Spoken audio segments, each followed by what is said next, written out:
Hello everyone, welcome to a new video. In this video, I show you how to find all browsing data of a website on Google Chrome.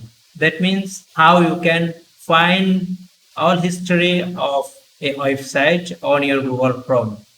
This is very easy but useful. Now let's start. First open Google Chrome.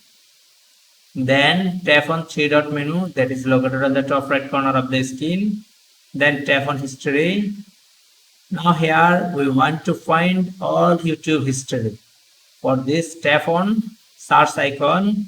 Now here type YouTube. You can type your desired website name. After typing some words of YouTube, now we can find all of YouTube history. See here, I have only two YouTube history here. If you have lot of YouTube history, you can find it here.